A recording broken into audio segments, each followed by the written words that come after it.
This is Steve Ridgel, and I just want to take a minute to talk about how frustrating it can be when you decide I really want to be this kind of follower of Jesus. And then it seems like you don't do what you ought to do, and you do stuff you shouldn't do, and you just don't quite become what you want to. And so I want to give you at least one helpful hint for how to make that better. And that's the company you keep, the people you hang around. I'm going to tell you, you are going to be like the people you hang around. One reason for all the problems they had, the disciples of Jesus ended up dying for their faith and did as well as they did, spread the gospel all over the world, was because they spent a lot of time hanging around Jesus. So I'm going to tell you, if you want to live a life that doesn't have much Jesus in it, then make all your friends people that don't go to church, people that don't read their Bible, people that don't pray.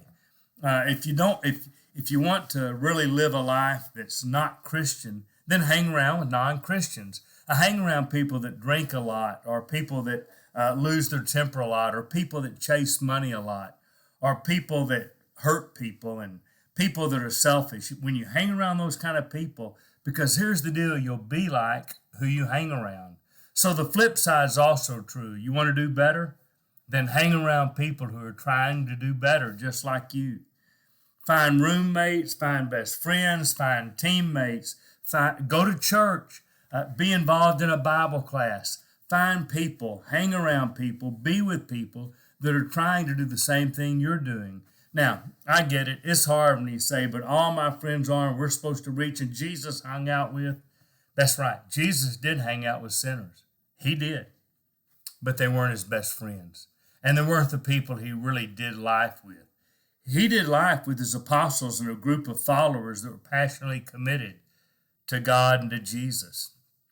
Jesus did things. He associated with sinners, but they weren't his best friends. And he hung out with them not to enjoy life with them. He hung out with them to show them the kingdom of God. And so be honest with yourself. I hear people saying, well, Jesus' friends were sinners, so I need to go to the bar Friday night. And no, you don't. No, you don't. Now, can you have them to your house? Yep. Maybe they invite you to their house, okay? These are not hard and fast rules. I'm just saying, understand you're going to be like who you hang out with. And so that's why who you marry is critical.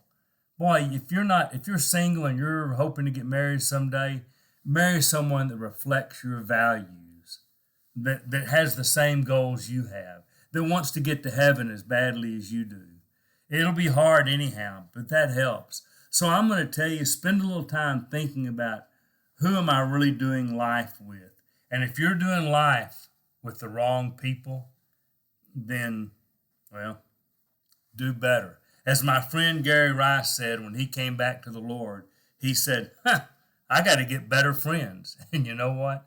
For all of us, that's probably true. Find people that value Jesus. Hang out with them, and you may find yourself doing less world stuff and more Jesus stuff. At least it's worked for me. This is Steve Ridgel, being thankful for my family and friends who follow Jesus.